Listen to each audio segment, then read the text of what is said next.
siguiente, el doctor Sebastián va a terminar proteínas, termina enzimas, yo termino nucleótidos y todo lo que sea digestivo, y ahí se hace como un corte en bioquímica. Porque hasta ese punto va a ser todito moléculas, moléculas, moléculas, moléculas. Y al avanzar en la siguiente etapa, ¿verdad? Que sería ya más o menos cerca de las vacaciones de invierno, después, ¿verdad? Lo que vamos a tener es lo que sería la parte metabólica, que ya implica el uso que se le da a las moléculas, ¿verdad? Justamente este material hizo la profe Arami, que es su profe en fisio, ¿verdad? Y quiero un poco redondear y les voy a levantar todo en la plataforma sin problema para que tengan valores normales. Pasa lo siguiente, el doctor, por supuesto, el doctor Sebastián es mucho más indicado para contarles los valores más actualizados. ¿Por qué? Porque él es, ¿verdad? Director ahí del laboratorio de emergencias médicas y él les puede decir los valores que se usan, obviamente, en emergencias, ¿verdad? Pero acá les hicimos un resumencito para que ustedes tengan y no se olviden de los iones más importantes para que tengan un poquitito conocimiento, punto uno, del valor normal y otro de la nomenclatura que se usa. Eso es lo que es importante que sepan. Por ejemplo, ahí le tenemos al sodio. El sodio es uno de los átomos más abundantes en el líquido extracelular. Está muy bien distribuido, ¿verdad? En lo que se llaman líquidos corporales, sangre. ¿Por qué se usa sangre aparte? Porque sangre se le tiene en cuenta como tejido. ¿Se acuerdan de eso, verdad? O sea, a la sangre ustedes cuando estudian le van a estudiar como un tejido. Se estudia de hecho en histología, en anatomía patológica, ¿verdad? Como tejido.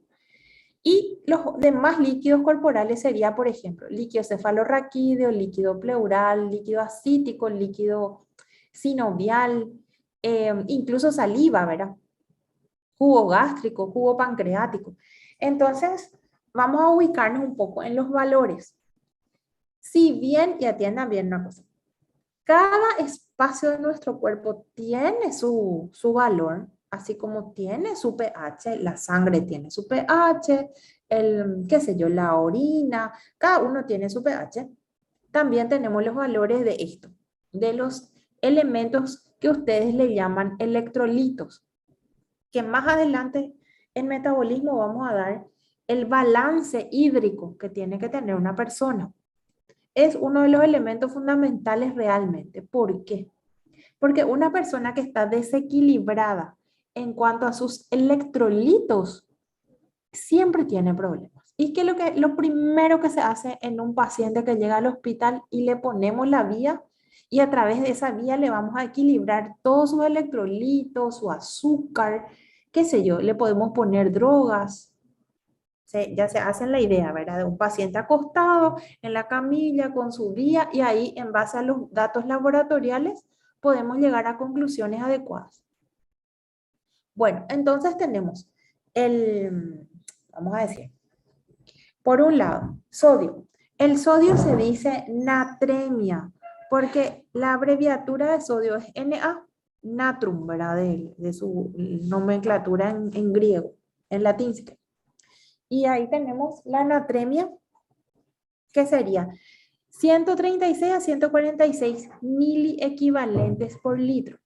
¿Y qué era un equivalente? A ver si se acuerdan un poco vamos a mirar un poco si les puedo mostrar una imagen. ¿Se acuerdan ustedes lo que era un equivalente?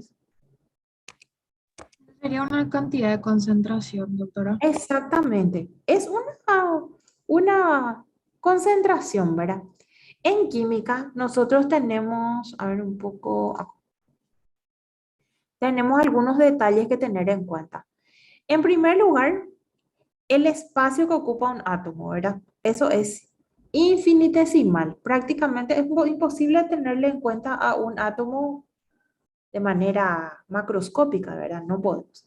Entonces, vino el señor Avogadro y nos dio un número que nosotros utilizamos como un parámetro. Entonces, vamos a ver si tengo por acá el número de Avogadro.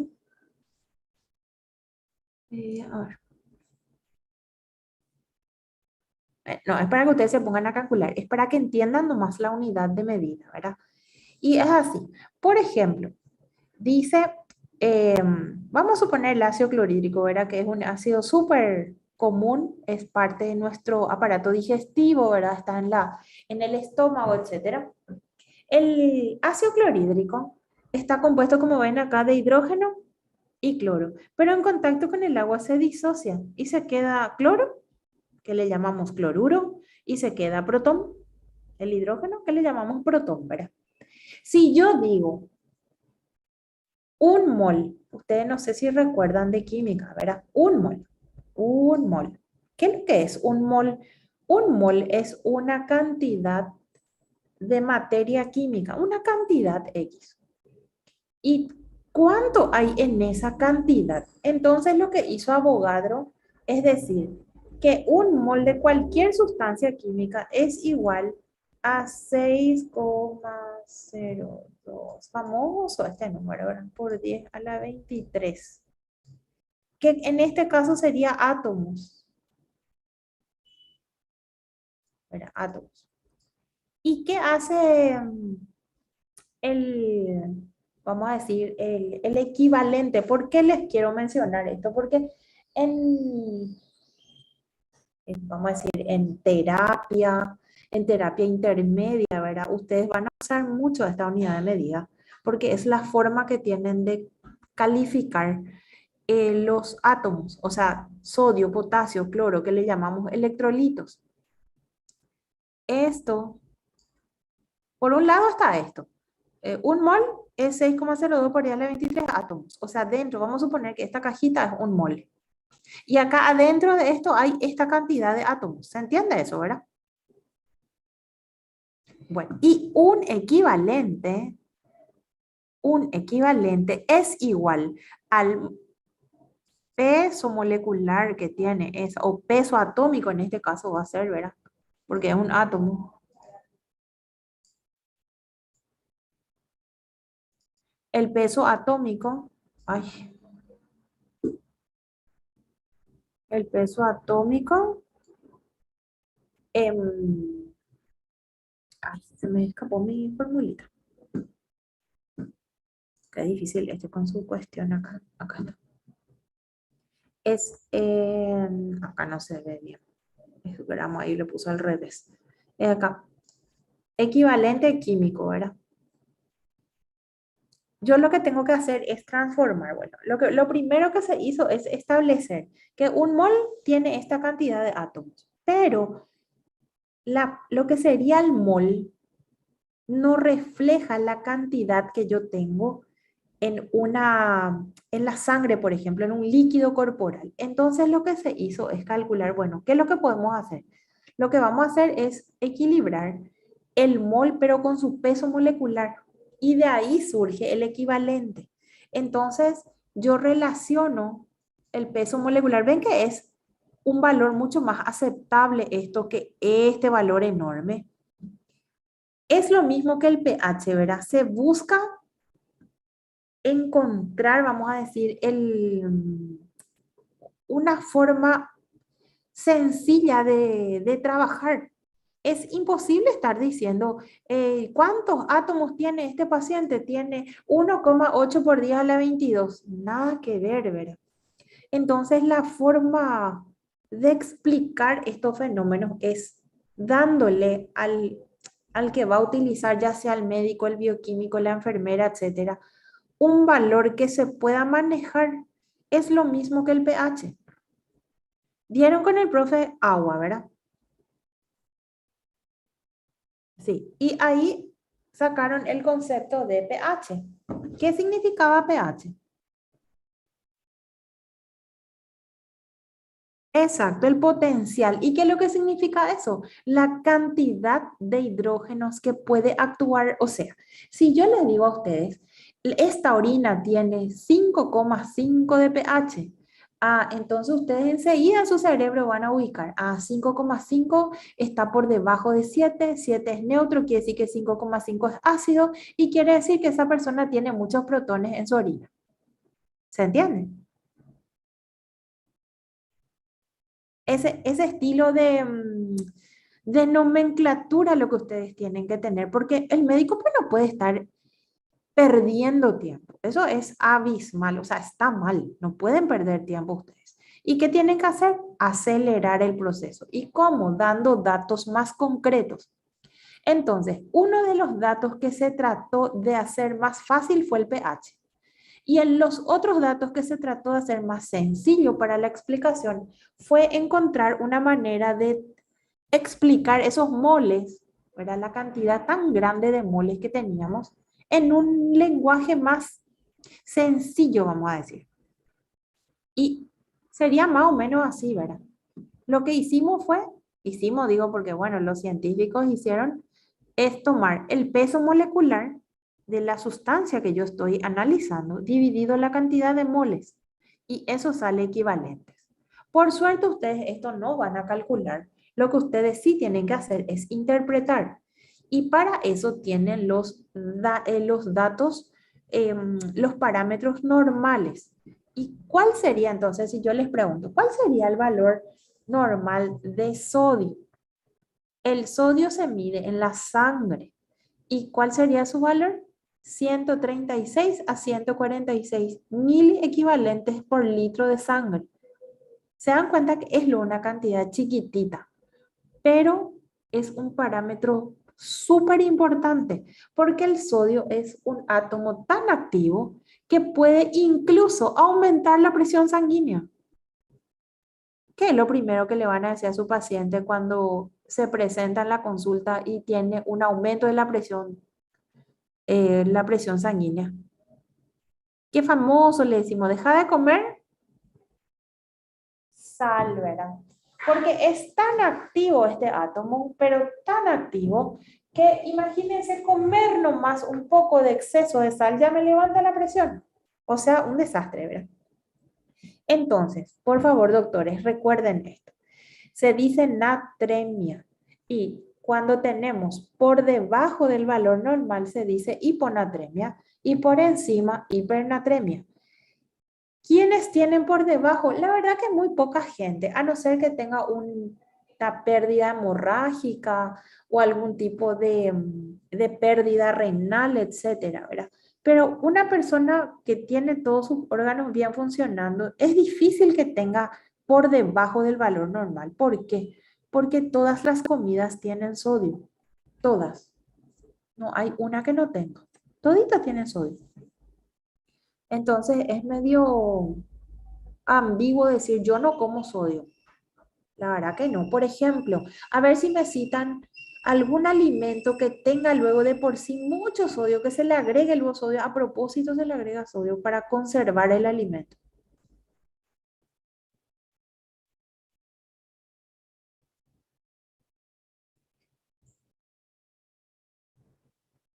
Bueno, la carne, si va a hacer cecina o algo así, sí puede ser. Pero si la carne normal, no tanto. Un producto que ustedes compren y que es derivado de la carne también, que es riquísimo y tiene mucha sal.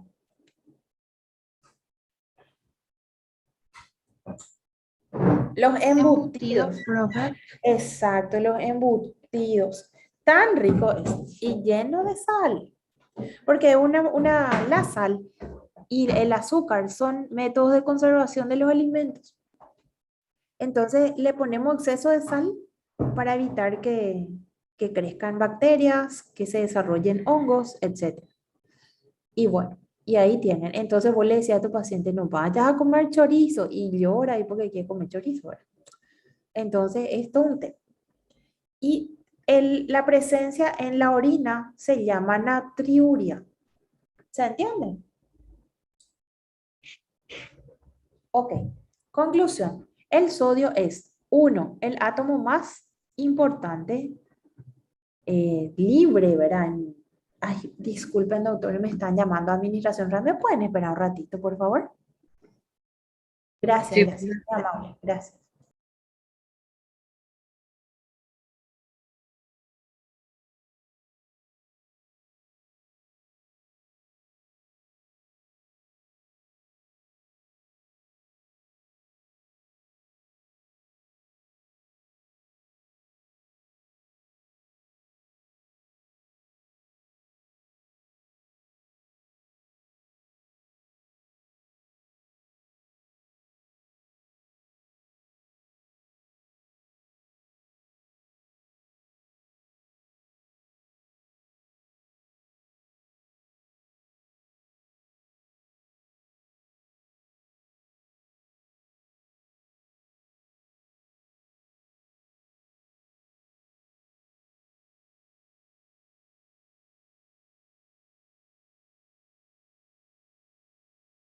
Ya estoy de vuelta. Estamos nomás con un tema. Después cuando quieran les explico su malla curricular porque a veces hay gente que no entiende. Mi Dios, qué densidad. Estoy queriendo hacer después cuando puedan. Yo les quiero hacer algunas charlas a ustedes sobre la educación por competencia, que es la educación que tienen ustedes, que es lo que se usa, ¿verdad? Y la malla curricular de ustedes que está puesta por créditos. Entonces, para explicarles, yo creo que les expliqué el año anterior cuando ingresaron, pero igual lo más. ¿Tienen ustedes el resumen? Disculpen que les hable, pero justo salió el tema. ¿Tienen ustedes el resumen de la malla curricular?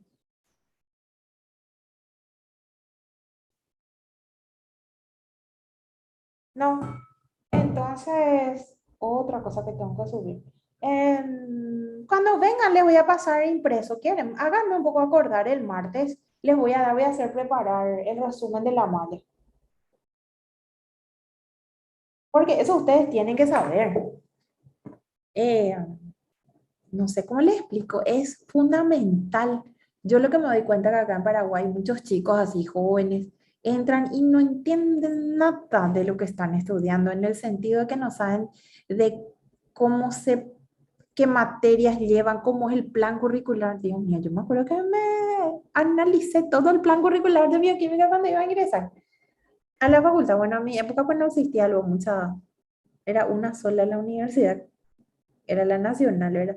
Pero igual lo más, me gustaría que sean ustedes conocedores de la malla curricular, la que están cursando, es muy importante. Estamos, así que háganme acordar, por favor, les voy a pasar todito el resumen por escrito, les voy a pasar porque, para que ustedes tengan impreso y vayan marcando ahí todos los requisitos, todo, todo, porque a veces se pasa, parece, ese detalle y por eso estamos así. Bueno, volviendo al tema, ¿verdad? Entonces, ¿alguna duda con respecto al sodio? Ok, entonces téngale mucho respeto al sodio porque es el más argelito de todo, ¿verdad? Imagínense que hay agua sin sodio. ¿Conocen esas aguas que vienen? Dice, reducida en sodio o agua para el corazón, no sé qué, algo así para personas con trastornos cardíacos. Y dice, reducida en sodio. O sea, ¿hasta dónde llega la cantidad de sodio que podemos encontrar en los alimentos? Que el agua que voy a tomar le tengo que sacar sodio. Increíble. O sea, hasta eso. Y puede haber sodio en la orina, por supuesto que puede haber, solamente que no tiene que haber un exceso de sodio. Ese es el problema, los excesos. Bueno, potasio, el otro elemento bastante activo también, pero es más sectorizado. El potasio es más, ¿cómo decirles? Como más útil en el interior de las células. Y por eso es que tenemos muy poco en la sangre. Fíjense que es de 3,5 a 5 nomás. Y el sodio era 136. O sea, la diferencia es impresionante, ¿verdad? Y el potasio es súper útil en algunas células, como por ejemplo la célula muscular, la célula hepática, la célula renal. ¿Por qué? Porque cumple funciones de compensación. El potasio es parte de la fisiología en el movimiento de la bomba de sodio-potasio.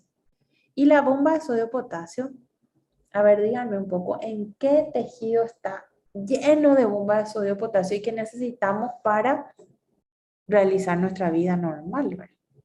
Tejido muscular, bro. Muscular, y hay otro también que le hace la competencia al tejido muscular, que todo el día tienen que entrar y salir electrones, entrar y salir electrones.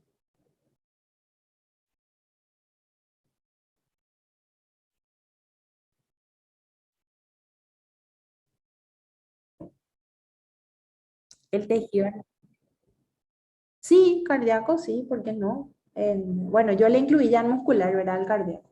Pero sí, por supuesto. No se olviden del tejido nervioso, ¿verdad? El tejido nervioso que tiene esa...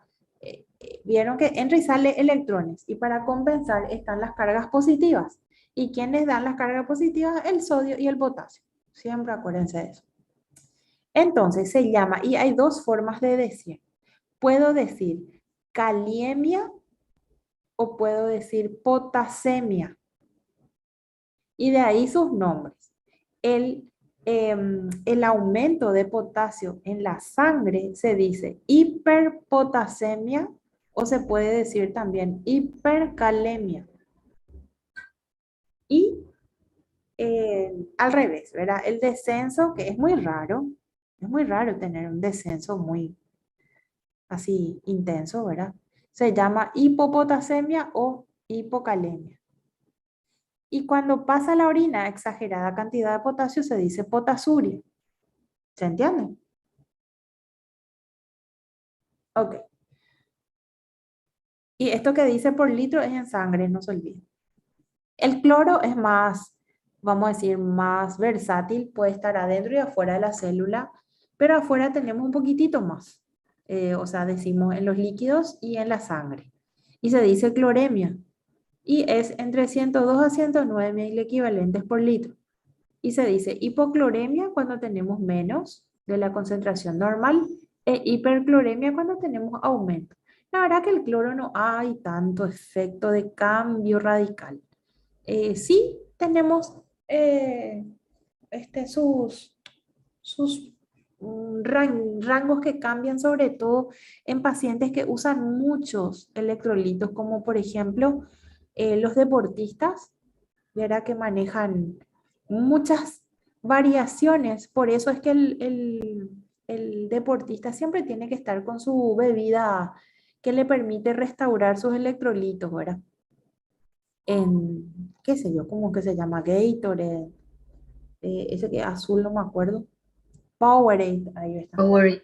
Exactamente, que les da los electrolitos. Después, al otro que le tengo que cuidar mucho sus electrolitos, al que sufre de vómitos y diarreas muy profusas, porque pierden. Y eso van a ver en micro, las enterobacterias y el cólera, que emiten toxinas y esas toxinas hacen que perdamos mucho cloro, sodio y potasio. Por eso es que hay que restituirle, que es lo más odioso que hay en el mundo, es tomar el suero oral. Guácala. Horrible el sabor, pero ¿qué vamos a hacer? Tenemos que tomar. Bueno, una cosa. Si ustedes, doctores, escriben la solicitud de análisis, electrolitos, yo en el laboratorio les tengo que enviar sodio, potasio y cloro. Eso es lo que incluye. No incluye calcio, magnesio, manganeso, cobre, hierro. No incluye. Eso se pide aparte. ¿Estamos? Ok. Después el calcio, que es súper importante medir en las mujeres, porque nosotras perdemos mucho calcio y nos propiciamos el camino hacia la osteoporosis, ¿verdad? Que es la falta de calcio en los huesos y la debilidad de esa masa de tejido, ¿verdad? Entonces es muy bueno controlarle a la mujer, sobre todo ya durante el embarazo, porque el bebé toma mucho calcio de la sangre de la mamá para osificar sus huesos. De hecho, la mamá debería tomar un plus de calcio durante el embarazo. Las personas que están con tratamientos farmacológicos, hay muchos, vamos a decir, receptores en el riñón que a veces son excitados por fármacos y se pierde calcio. También en personas que están en la lactancia, que están amamantando, otra pérdida. Por eso es que las mujeres se debilitan mucho después del embarazo si es que no restituyen sus iones, ¿verdad? Y entre ellos cuidar mucho el calcio. Y como ven, no es muy, vamos a decir, este, difícil de adquirir calcio. El tema nomás es que, por ejemplo, hay dietas que lastimosamente restringen mucho el calcio.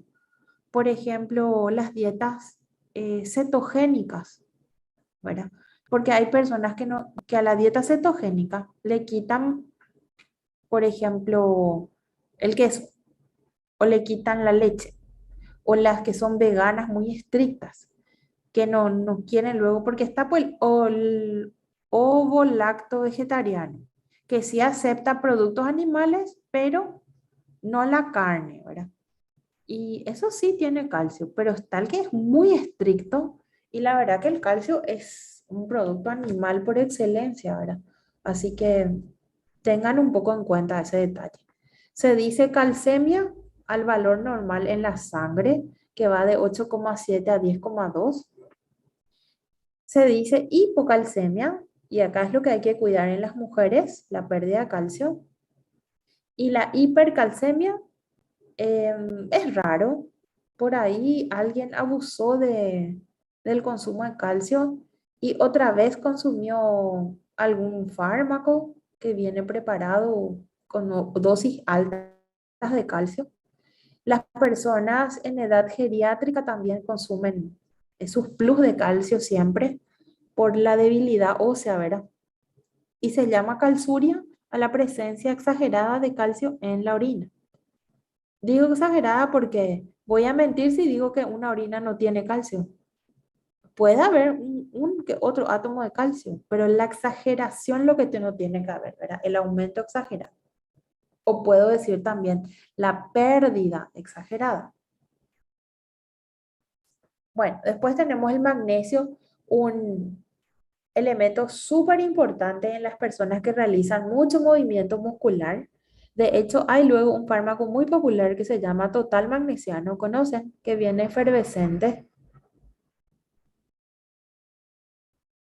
Y ese se le dice al famoso, al deportista, se le da la oportunidad de restituir, ¿verdad?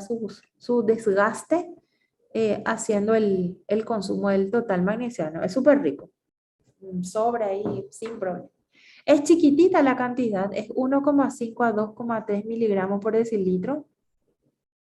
Esto fíjense que está en miligramos. Los electrolitos, ay, me fui a otro lado. Los electrolitos se miden en equivalentes por litro, miliequivalentes, y los demás se miden en miligramos. Se dice magnesemia, que quiere decir magnesio en sangre, hipomagnesemia e hipermagnesemia, ¿verdad? El magnesio puede también irse a la orina. No es nomás muy común controlar magnesio en la orina, porque controlar en la sangre ya es suficiente, ¿verdad? Pero por ahí si quieren controlar, se llama magnesuria, ¿verdad? Pero les digo, casi no se controla eso. Después está el fosfato, que es súper importante en personas con algunos trastornos óseos. Se le controla fosfato. Se llama fosfatemia la presencia de fosfato en la sangre y es de 2,5 a 4,3. Y se dice hipofosfatemia e hiperfosfatemia, tanto la disminución como el aumento de la concentración. Entonces el fosfato yo no le voy a controlar a cualquiera. Tiene que ser así un caso especial para controlarle fosfato. Hierro sí. Hierro es un átomo que debería ser controlado en niños, en adolescentes, en embarazadas, en personas que nosotros tengamos sospecha de pérdida de hierro de alguna manera. Gente que se hace operación para reducir el estómago, o sea, todo lo que es gástrico, ¿verdad? El balón, el corte del estómago, el bypass gástrico, lo que sea, porque el hierro es un átomo medio difícil de absorber. No es que se absorbe tan fácil. Y de ahí tenemos unas, vamos a decir, unas carencias de hierro. La gente que tiene infección por Helicobacter pylori, por Campylobacter, suele perder hierro. Y a ver un poco, yo recuerdo varios casos que tuve en microbiología de gente con Helicobacter que hizo una anemia galopante justamente por su pérdida de hierro debido a la infección bacteriana. Bueno, entonces, y hay gente que no le gusta comer los alimentos con hierro. No le gusta el poroto, por ejemplo. No le gustan las legumbres. Y ahí no tiene buen hierro. Bueno, se dice sideremia. ¿Ustedes saben lo que es una siderúrgica? ¿Una empresa siderúrgica qué es?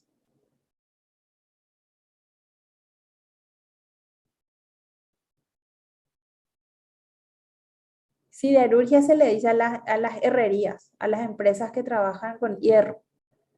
Porque sí, Metalúrgica.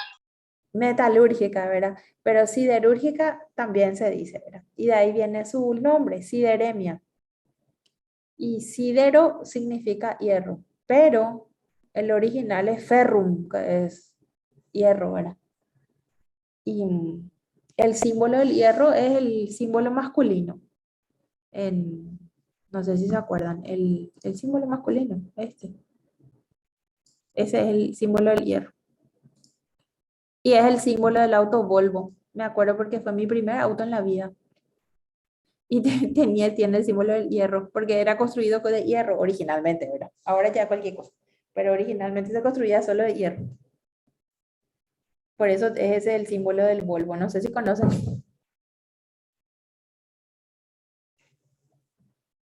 Dios mío. Lloré cuando vendí mi auto, pues no quería vender, pero consumía demasiado combustible. En fin. Bueno, entonces hierro, controlar en esos pacientes. Fíjense la cantidad, qué grande es la diferencia. 41 a 141 microgramos por decilitro. O sea que depende mucho del estado, perdón, de la edad fisiológica. Hay personas que pueden tener menos y personas que deberían tener más. Por eso el rango es bastante grande y eso es lo que ustedes deberían controlar de acuerdo al tipo de paciente que van a tener. Los pediatras manejan un valor, los ginecólogos otro valor, la persona que va a hacer, el médico que va a hacer geriatría tiene otro valor. Así que es para que vean un poquitito el rango, ¿verdad? Y se dice hipersideremia cuando aumenta, cosa que es medio rara porque es difícil tener una exageración de hierro en sangre. Y la hiposideremia sí se puede dar en el caso de las personas que tengan sangrados, parásitos, infecciones digestivas, etc. Ahora, hay personas que han tenido tanto daño en su intestino, ¿verdad? Que ya no pueden absorber hierro. ¿Y qué se le hace? Se le inyecta. Y lastimosamente, ¿conocen el sulfato ferroso? El sulfato ferroso, eso que se le da a las personas que están con anemia.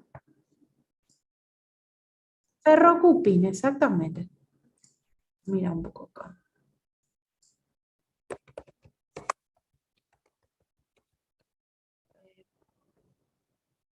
Comprimidos.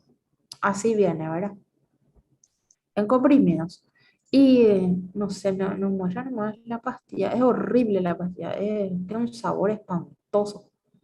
Eh,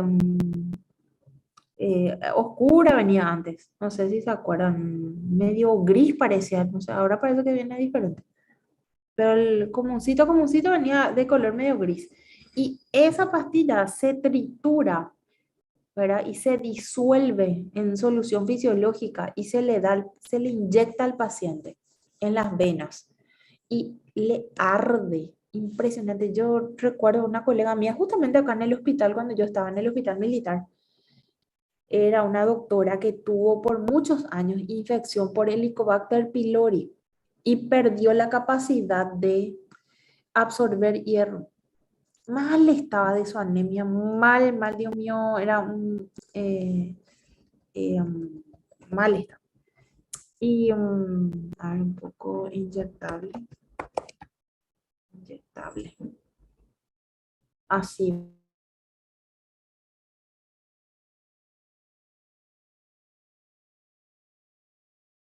pobre, así su vena, como se inyectaba. O sea, al inyectarle, ¿verdad? Como se inflamaba la vena. Y esto ya es un caso crítico. Quiere decir que no absorbe nada por vía digestiva. Y complicadito eso. Toda su vida se va a tener que inyectar.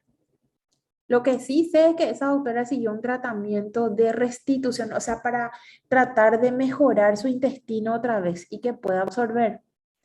Y de ahí el uso por ustedes los médicos y bueno, por todo el mundo, ¿verdad? De las dietas detox, las dietas desintoxicantes y las dietas que alivian la mucosa intestinal. ¿Escuchaban hablar de eso alguna vez? Sí, a mí me pasó el año pasado, les cuento. El doctor Gilpeta me atendió y que el profe de fisiopato y abusé. Así mismo, abusé con los picantes. Amo los picantes, me muero por los picantes. Y yo hacía preparar luego los picantes en mi casa con la señora que trabaja en mi casa. Me preparaba así unos picantes deliciosos. Irrité todito mi intestino. Con eso les digo todo. No podía comer más nada después. Nada. Ni mate ya no pude tomar. Quería llorar. Por 6 meses no pude tomar más nada. No, no comí más picante. No comí más chocolate. Flaquita estaba, ahora engordé todito raro porque ya puedo comer. Pero les digo, doctores, que yo siendo bioquímica y sabiendo que me puede hacer daño, igual comí. Porque yo olía nomás ya el olor al picante y ya se me hacía todo agua en la boca, ya demasiado quería comer. Pero yo no podía parar, yo no es que comía así 2 cucharitas, yo me comía el pote entero, así, el pote entero, así, el frascazo que me hacía, el frasco, así, yo todito. Entonces yo soy una paciente medio caprichosa, les cuento. Así que si me tocan ustedes por el hospital, corran nomás luego de mí, que me atienda otro que no me conoce. Imposible la vida sin picante. Ay, yo quiero comer y no puedo todavía comer. Me muero por comer. Algún día antes de morirme no tengo que comer otra vez. Pero demasiado que ya es rico el picante, no sé. Me decía lo mismo, pues, te va a hacer daño, te das cuenta que exagera y te va a hacer daño, me decía. Pero no me importaba 3 pepinos a mí, igual no me comí. En fin, pero bueno, para que vean, a sabiendas, igual me enfermé. Y yo después dije, ay, me enfermé. Y claro, sos una boba, me decía. Claro que te vas a enfermar si que te comiste hasta el oído.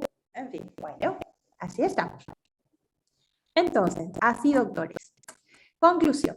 El hierro, súper mega importante. Lastimosamente es un átomo bien complicadito. Ustedes seguramente con el profe estudiaron la hemoglobina, ¿verdad? Que tiene que utilizar hierro ferroso justamente para ensamblarse. Y tenemos muchos pasos para poder absorber. En la boca, en el estómago, en el intestino, su absorción, transporte en sangre. No, es simpático el hierro, pero muy necesario. Por lo tanto, yo les diría con todas las pacientes, una vez al año, por lo menos hierro, sobre todo pacientes embarazadas, niñitos en crecimiento, el adolescente, la adolescente que está en sus primeras menstruaciones y puede perder mucho hierro por ese motivo, ¿verdad? O mujeres que tienen un sangrado profuso en su menstruación, pierden eso categórico. Así que el darle un vitamínico cada tanto viene muy útil para restituir el hierro. Y otro detalle de hierro que tienen que recordar es cuando ustedes tienen pérdida de cabello, uñas quebradizas, una piel un poco seca, no tan limpia y aislada como debería ser, limpia de manchas y cosas así. Lo primero que hay que hacer es medir el hierro de sangre a tu paciente. Si el hierro es normal, bueno, fantástico. Ahora, si el hierro está muy por debajo, está por debajo de hipoxia, entonces primero restituyan el hierro de más paciente. Y después le van a dar un plus de oligoelementos que tiene que tener zinc, magnesio, molibdeno y cobalto. El cobre, por ejemplo, en vez de cobre. Y eso le va a hacer crecer súper bien su cabello. Después del embarazo, uno pierde el pelo. Bueno, de viejo no pierde el pelo, pero de joven, bueno, puede estar perdiendo el cabello. Entonces, háganle seguimiento con el hierro. El cobre, muy raro, o sea, por lo general no le controlamos, pero tiene valores, ¿verdad? 70, 140 microgramos por decilitro, se dice hiperpremia y poco cupremia, ¿verdad? Tanto el aumento como el descenso del cobre. El cobre es un oligoelemento muy necesario para las enzimas que se llaman metaloenzimas, que le usan al cobre como factor. Tenemos proteínas transportadoras en la sangre también exclusivas para el cobre. Y bueno, es más que nada su actividad como cofactores enzimáticos más que otra cosa. El zinc también le misma cosa tiene utilidad como factor enzimático y no se dice sin quimio ni nada, sin examen. Y va a ser 76% 20 microgramos por decilitro. Eso es todo. De esto que tienen que saber dónde van a saber de los valores de los electrolitos.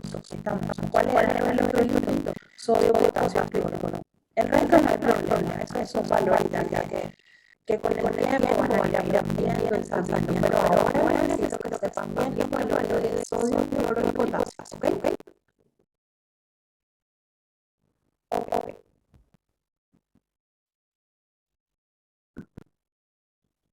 Bueno,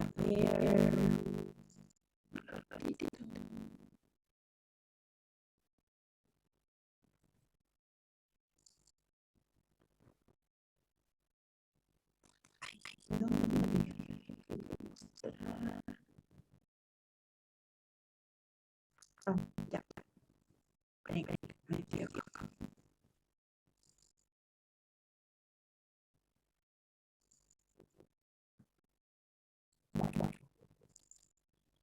¿Y dónde medimos? Eso es lo que recién vimos.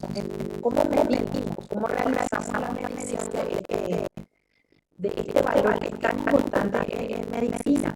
Se llama gasometría. Entonces, atiendan.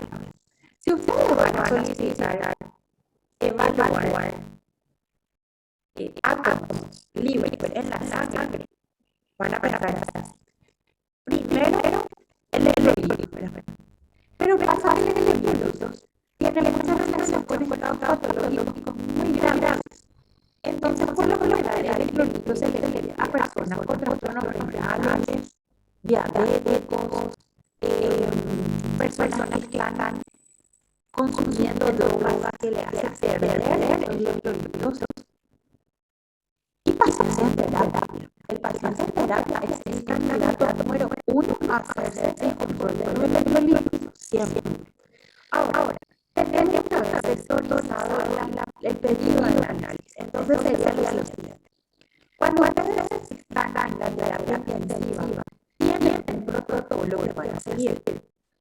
Y uno de los análisis que se hace es la gasometría.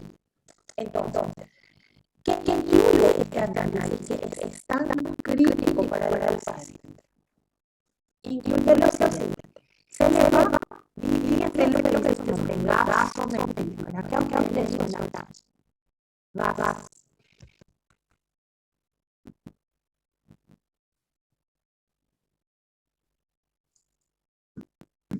¿Qué le suena? A ver un poco.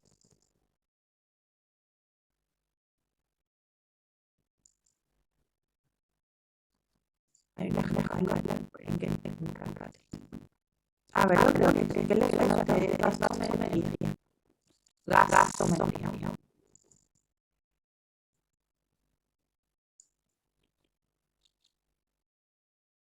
Un tipo de medida de hormona que contiene el organismo.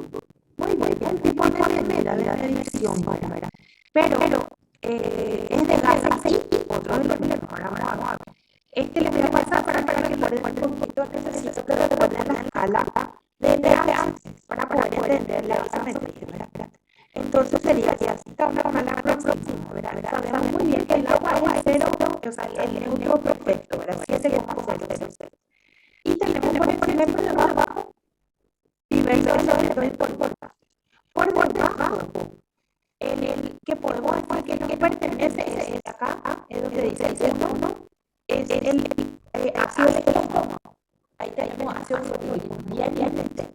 Si alguna vez aventaron, se van a dar cuenta de la que más la placa y la garganta, porque ácido es lo que me mueve. Y por encima, en la escala tenemos, por ejemplo, ahí veis una botellita de sangre, tenemos que toma una pastillita, ¿verdad? La tableta de bicarbonato famoso que tomamos cuando sentimos acidez exagerada. Y algunos fármacos que se le da al paciente, por ejemplo, leche de magnesio, que es para irritar el cuerpo. es bien alcalino y de ácido y de cloruro. Eso sería más o menos lo que usamos. Y esto le voy a pasar para que no se olviden. El agua gaseosa se usa muy bien. Tenemos la escala que se hizo utilizando los parámetros de un bol de agua. Se sacó un valor, utilizando ciertos cálculos de derivadas, etc. Y se llegó a una conclusión de que se iba a utilizar la escala de Peirce porque era fácil de entender. Como les digo, es muy difícil. Imagínense que delante de ustedes le preguntan a la enfermera, ¿puede decir qué valor tiene el pH de la sangre de este paciente? Y le dice 2,05 por 10 a la menos 4. Larguísimo, muy incómodo trabajar así. Por eso se puso la escala de pH. Se puede usar también, pero internacionalmente vamos a hacer pH. Nadie te va a decir pH por eso. Entonces, tenemos la siguiente. Mira, ven ahí que viene neutro 7T. Solamente 7T, no hay otro. Y ácido es todo lo que está por debajo del 7, eso incluye hasta el 6,999 es ácido. Y el básico, el 7,001 es básico. No sé si me explico, doctor. El neutro es 7,000, no hay. ¿Ok?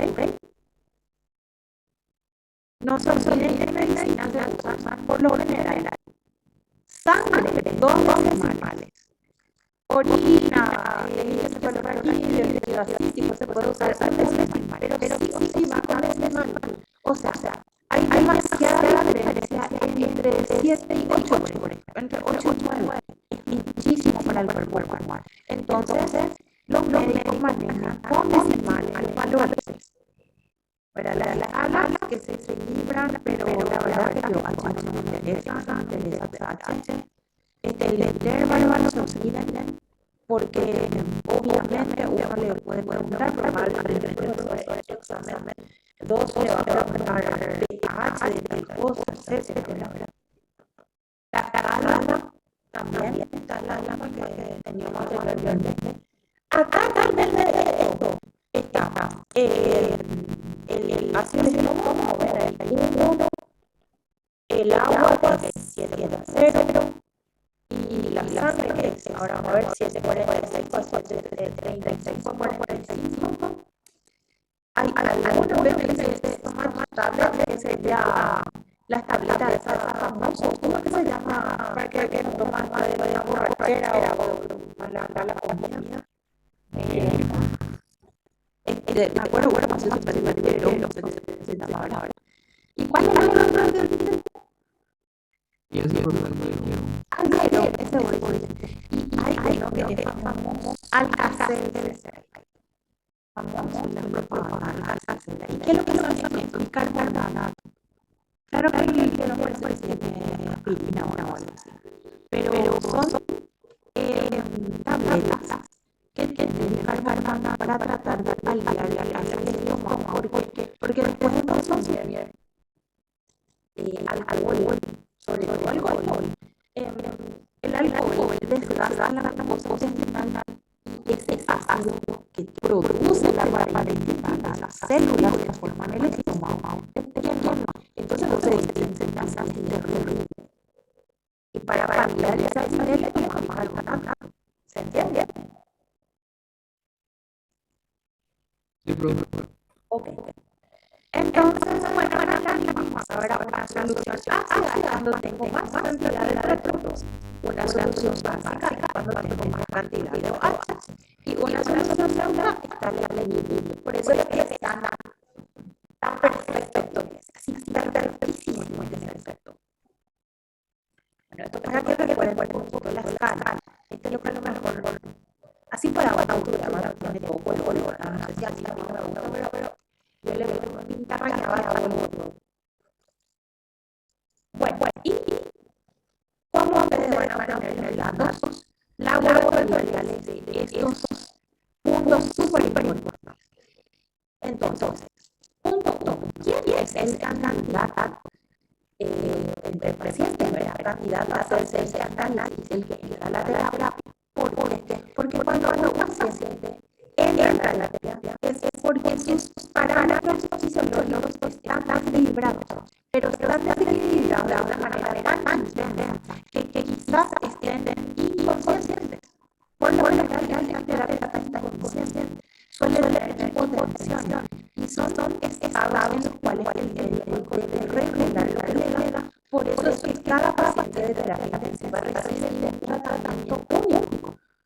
Si bien ya no sigue el protocolo de trabajo, voy a hacer esto, voy a hacer esto, voy a hacer esto, pero las dosis que ustedes le dan al paciente son calculadas. ¿Se entiende eso, verdad? ¿Alguna vez participaron de algo así parecido?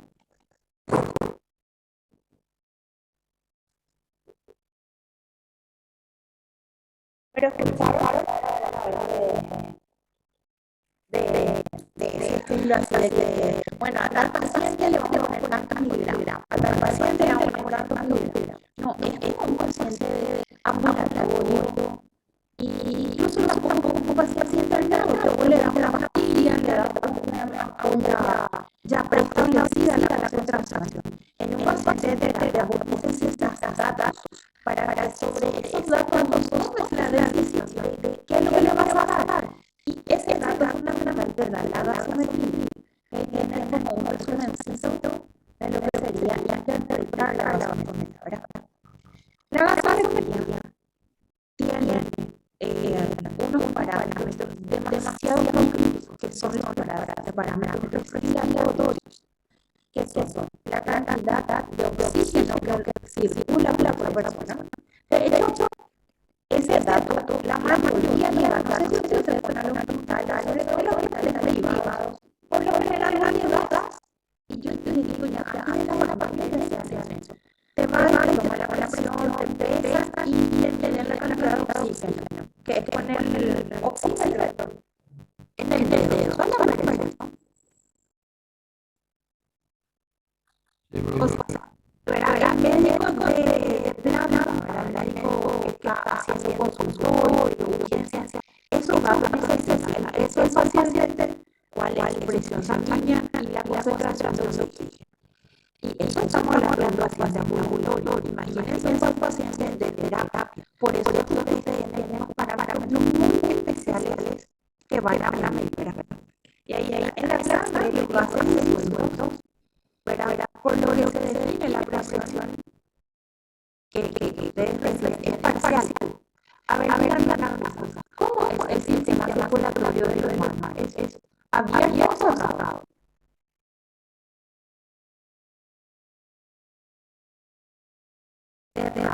Muy, porque tengo conductos. Ahora, ¿cuál es el problema? Que yo no puedo medir la presión absoluta. O sea, cualquiera de nosotros tiene una pequeña presión de oxígeno en la sangre, tiene su corazón, tiene sus riñones, su hígado, sus músculos, la célula neuronal. O sea, cada constituyente del cuerpo tiene su propia presión de oxígeno.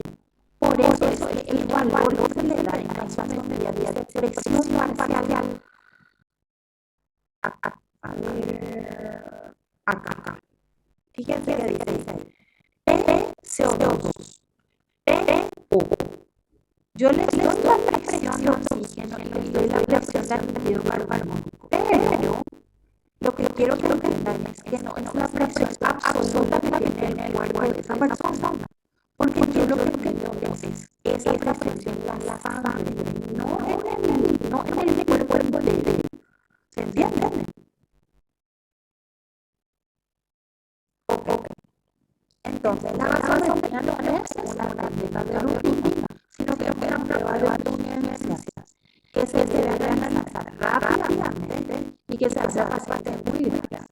Y acá hay que recalcar el esto y el cuando estén acuérdense de ahí, cuando estén en emergencias médicas, donde el doctor está responsable le va a poner. Pero acá ustedes cuidado con el doctor, le va a decir, ¿por qué usted pide esto? Mire que no es paciente de urgencia, ¿por qué está pidiendo? Entonces, Ustedes con propiedad van a decir, doctor, yo digo esto porque el paciente tiene tal cosa, ¿verdad?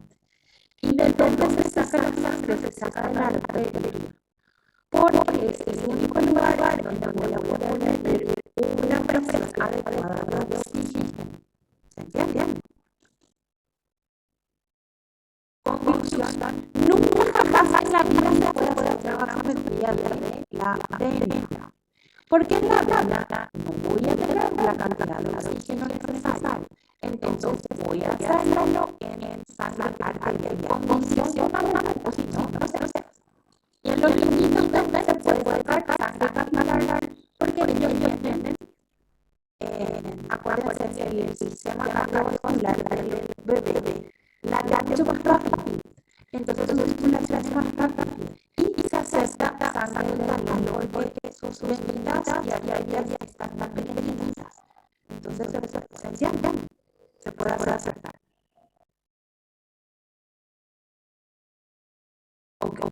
Bueno, entonces, yo sé que no para recordar, obviamente, no por lo general la ley no saca, entonces le llama al especialista, son técnicos especialistas en extracción sanguínea que te hacen en segundo. Es dificilísimo sacar sangre de arteria. Pero el que sabe que podemos observar la cosa. Por eso tenemos más que sabe que saque, ¿verdad? Que no haga una placa, ¿verdad? Y tener muchísimo cuidado porque esa sangre debe ser analizada inmediatamente. ¿Qué sería lo ideal? Que cada terapia tenga su propio gasómetro. Entonces no existiría la necesidad de cargar esa sangre en tubo y llevar al laboratorio para que se haga el análisis. ¿Por qué les parece que es tan importante hacer inmediatamente el análisis de los gases en la sangre arterial?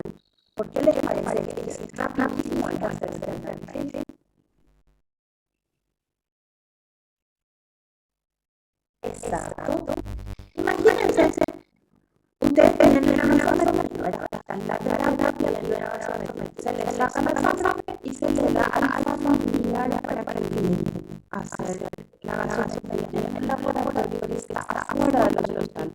¿Por qué? Porque no hay en el hospital. ¿Les parece que ese resultado va a ser confiable?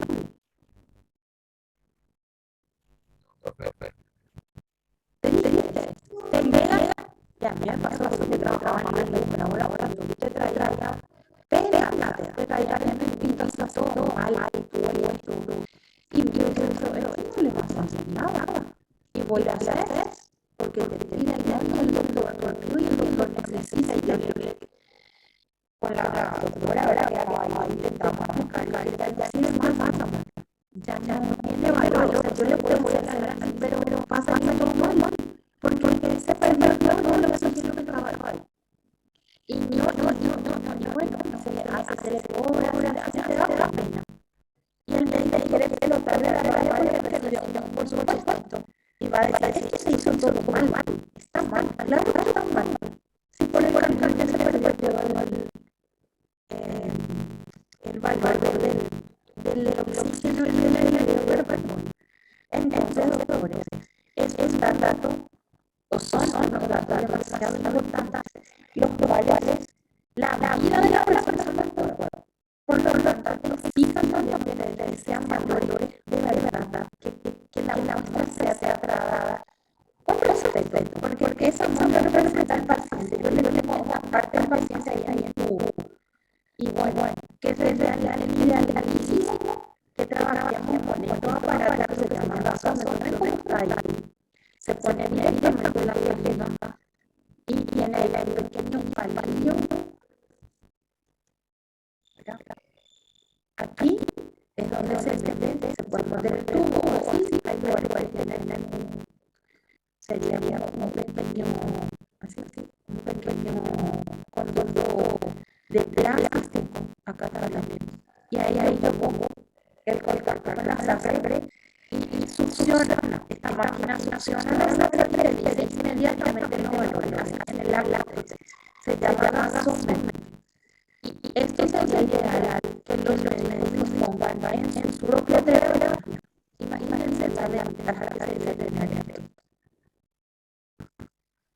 Pero bueno, no hay. ¿Qué más hacer? Bueno, ¿se entiende entonces? Bueno, entonces no, la rutina, comprobar que se saque la muestra de donde corresponde y todo lo que sería correcto, ¿verdad? Controlar el pH, la presión, y no se olviden, por favor. Yo voy a decir presión de oxígeno y presión de anhídrido. Quiero más tu cerebro, no se olviden de que no es la presión absoluta del cuerpo humano, sino que es la presión incorporada a la sangre. Y por la sangre arterial, ¿y por qué lo que es importante?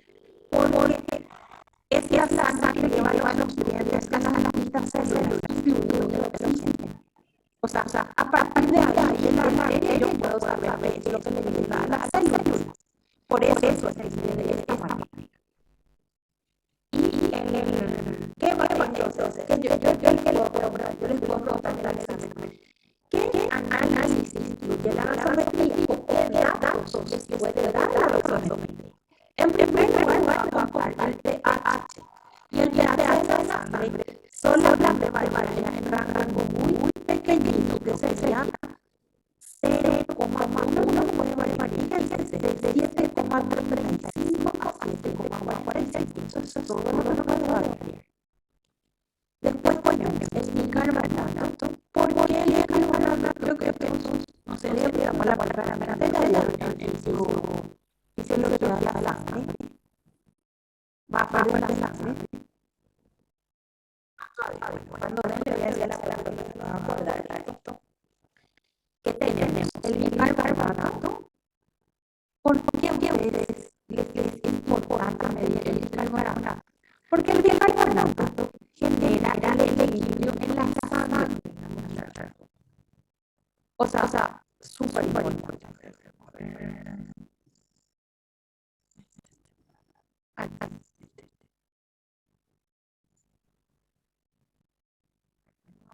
Chiquitito esto para que tengan una idea de por qué se celebra, ¿verdad? Ahí tienen los niveles, ¿verdad? La persona que está en un estado normal, su parámetro laboratorial debe ser de 7,36 con 7,46. Eso es lo normal. Cuando desciende el valor del pH en la sangre, se dice que el paciente está en acidosis. Y que por debajo de 7 puede llegar a la muerte, puede morir esa persona. Por encima de 7,45 se denomina alcalosis y por encima de 7,8 es muerte. Directo, no puede funcionar el corazón para los respiratorios, muere la persona. Se dan cuenta lo pequeñísimo que puede variar en la de la sangre. Es un toquecito, no, apenas la puede variar. Muy poco. Y el promedio, ¿verdad?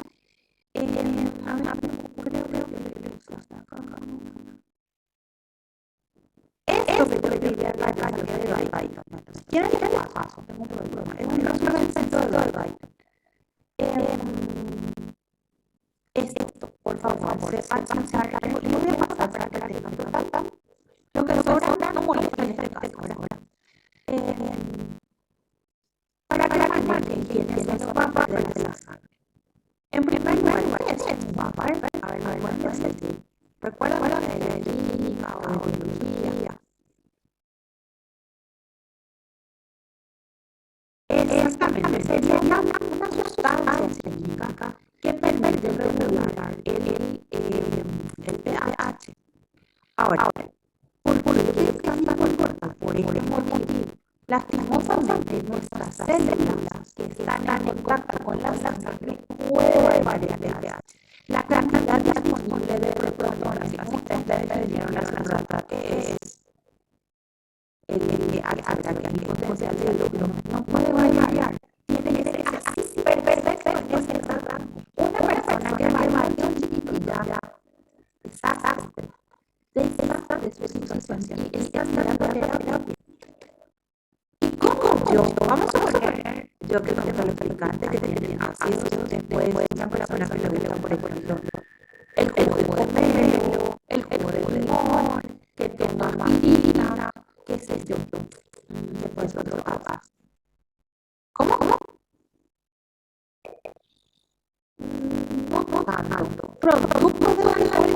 el alcohol no calma. O sea, no te cuento que todo eso borrachito se moría. No, el alcohol como alcohol. Ahora, el aldehído que forma después del elaboro. Por suerte, ahora con antibióticos, por suerte, imagínate que todos los borrachos del país murieran por acidosis. Estaríamos en población. Porque aquí hay mucho consumo de este país. Bueno, vamos a hablar de esto. Bueno, esto es para que entiendan lo que pasa con la vasoterapia.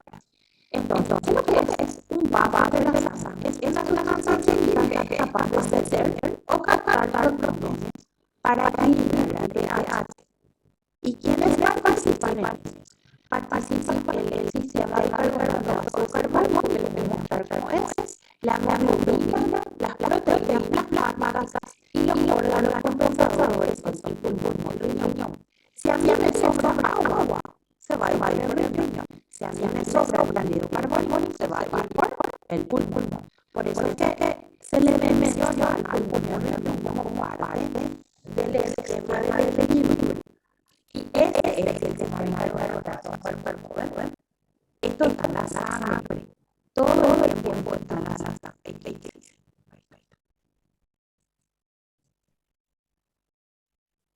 Ahí. Yo tengo anhídrido carbónico, sí.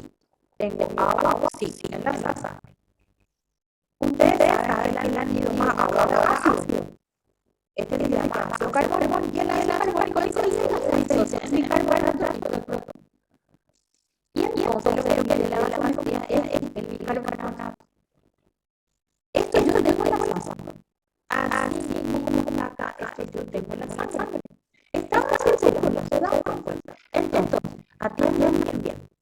¿Qué pasa si una persona consume exceso de proteínas? Ácido, por ejemplo. Se hace la práctica y toma 1000 miligramos de aspirina, por ejemplo. Porque le duele mucho la cabeza, le duele mucho la rodilla y cree que la pastilla no le va a hacer efecto, entonces toma 2. Por supuesto, el ácido salicílico de la eliminina prontamente y aumentó la cantidad de protones. Entonces, a ver, doctor, ¿qué les parece? ¿Quién? Sí, es que está en la sangre.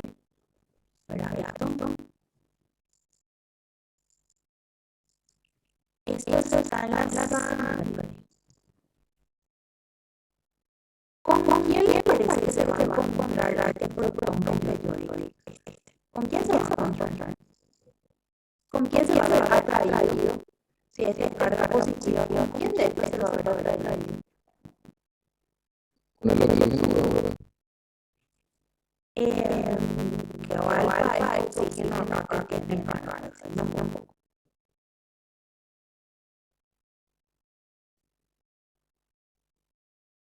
Este tiene carga positiva, ¿con quién se va a ver atraído? ¿Quién tiene carga negativa? Bicarbonato. El bicarbonato, eso sí.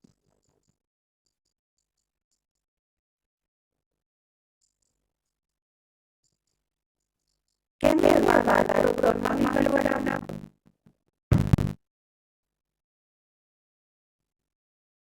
Ácido. ¿Y cómo se dice ese ácido?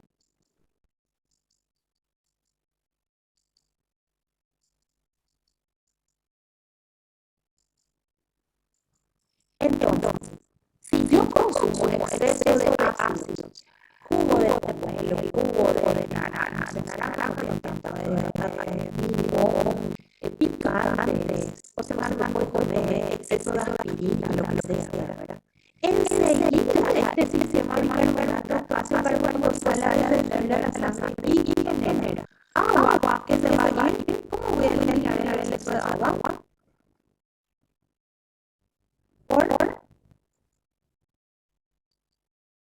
Por el ring, hacia la orina, ¿verdad? ¿Y dónde voy a eliminar el exceso de anhídrido carbónico? Muy bien, por el pulmón. Por eso es que se menciona un órgano. Esto pasa todos los días de nuestra vida. Todos los días. Todos los días. O sea que yo cuento el ácido que toma en mi comida y de hecho, los alimentos hay más ácidos que bases. Todos los días mi sistema de bicarbonato azúcar sale adelante. ¿Cómo? Ayudando al bicarbonato. Por eso es que el bicarbonato viene dentro de los análisis de gasometría. Porque es un dato importante. El médico le ayuda a entender qué es lo que le está pasando a esa persona si tiene el valor del bicarbonato. ¿Por qué? Porque es el primero que reacciona. Enseguida el bicarbonato reacciona y se une con el protón y ya se forma el agua y se va por el ion, se va por el externo. No hay. Fantástico. Y seguro equilibrarse, seguro todo equilibra. ¿Se entiende? Ok. No sé si le queda recuerdo de este.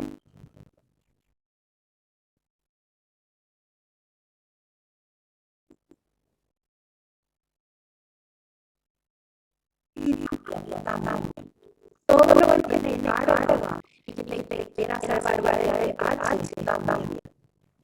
Imagínense que no funciona, estaríamos muertos. Porque funciona. Esto es. No sé si recuerdan, ¿no? Primero la primera hoja que tiene abre de habla de homeostasis. ¿Y qué es lo que es la homeostasis? Mantener el equilibrio. Y el equilibrio de la sangre mantiene estos parámetros. El bicarbonato, las proteínas plasmáticas, la hemoglobina, que no está bien la manera. Pero el bicarbonato es el primero. Entonces, por eso es que el día necesita saber el dato del bicarbonato para poder entender qué es lo que está funcionando mal. ¿Ok? Así que, ¿cómo hace su sangre con su padre? Paso, no sé cómo se llama, padre, clave, ¿cómo era? ¿Qué dijiste usted?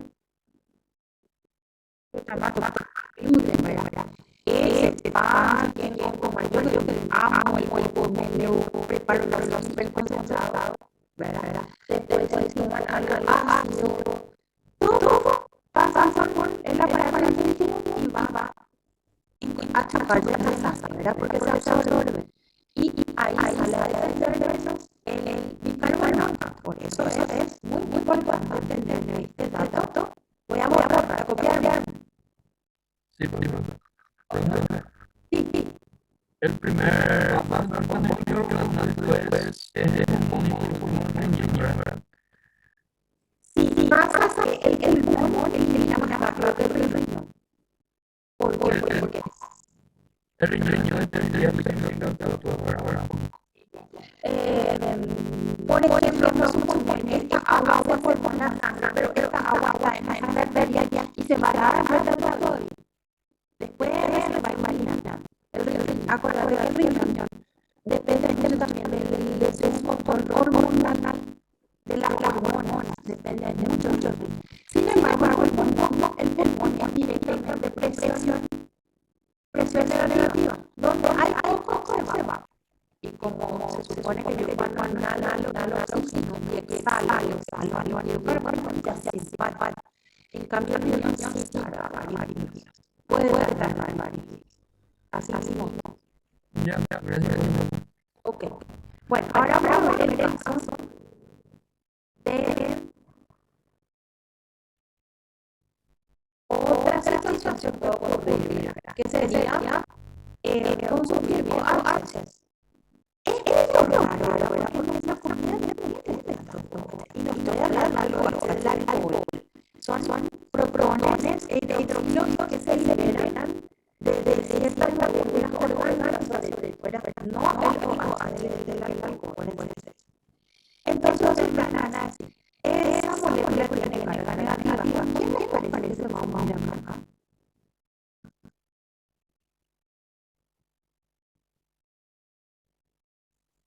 Con el producto. Con el neutro, muy bien. Entonces se va a formar esto. H más OH. Agua. ¿Por dónde se elimina el exceso de agua?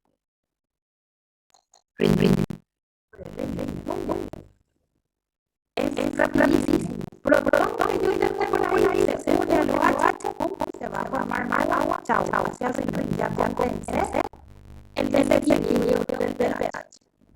O sea, que ahí puede pasar sáquenle por este, que sería la solución, perdón, la situación en presencia de OH. Entonces, todos los días de nuestra vida, cada uno de nosotros compensamos los cambios de pH todos los días.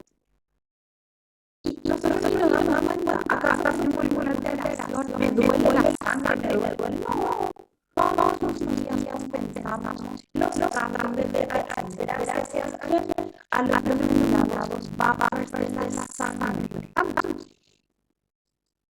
Vapores de la sangre, eso es las casas. Esto que yo les acabo de explicar, todo está en Guide, tampoco esto yo sé que de Guide, que es el libro de lo que tenemos.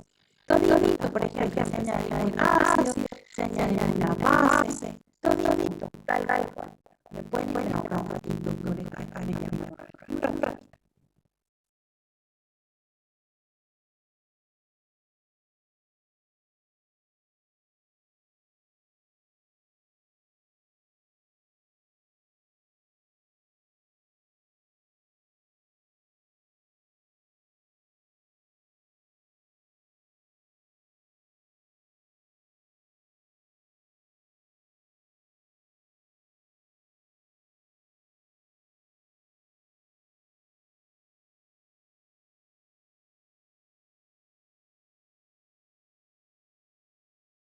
Bueno, seguimos.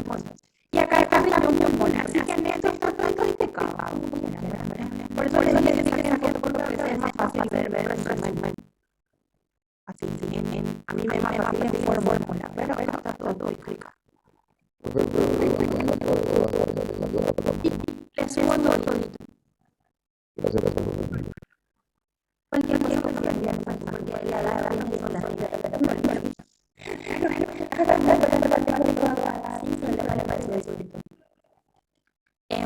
Yo no me quiero meter en el ámbito de fisiología, pero las dos veces sin problema les puedo explicar un poquitito en el química sin problema. Por eso es que fisiología y química se tienen que dar a la par. Se dan cuenta que es muy importante. Uno da una cosa y en la otra materia se ocupa de otro aspecto y uno así va entendiendo. Porque la gente ya patología.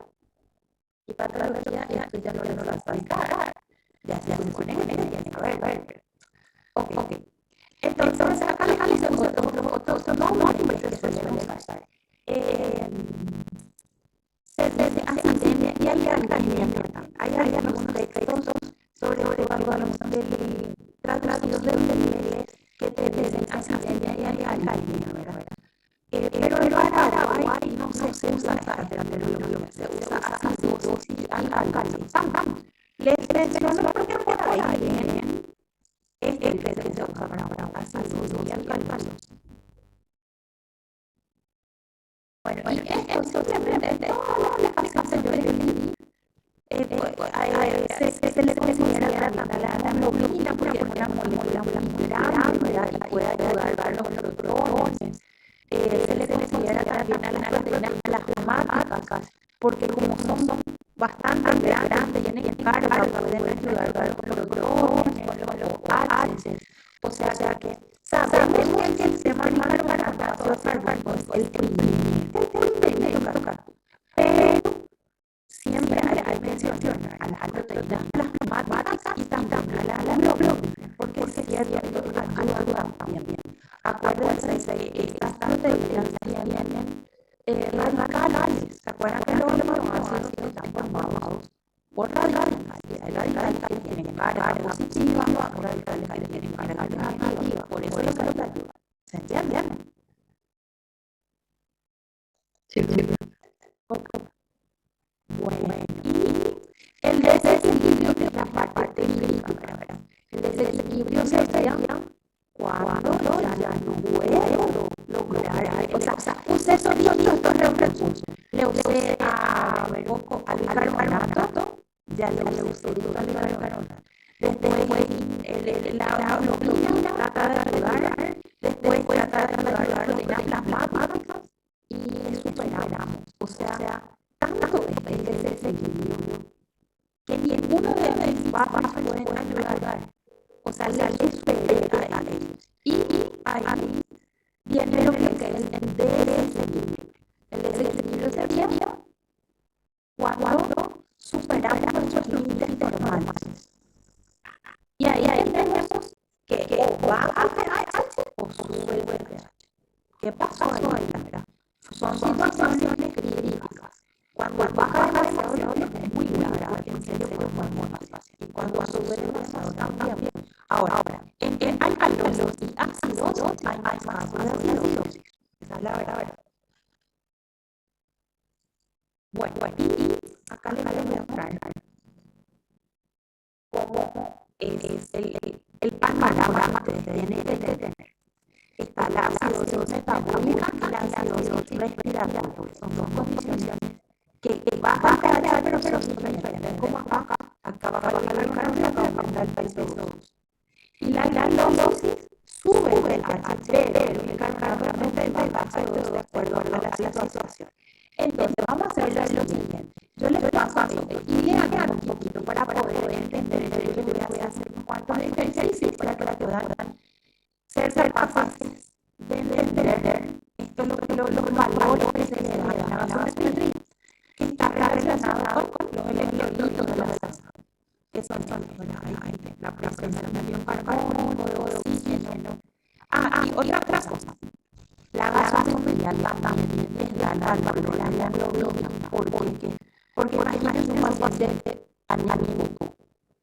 El anémico que tiene una baja cantidad de hemoglobina, pobrecito no puede transportar oxígeno. Pero tiene un desequilibrio. Y bueno, y por eso es un dato importante. Y sodio, potasio, cloro, pero ¿cómo se llama el análisis?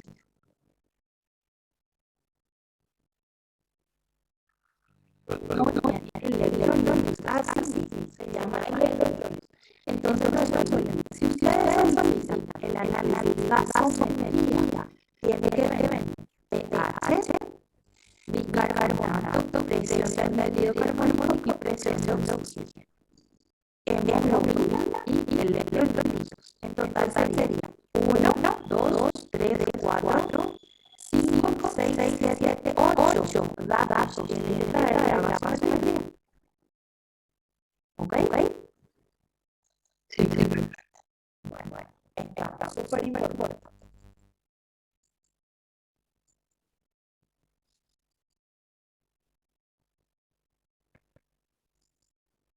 Voy a llamarle el tiempo.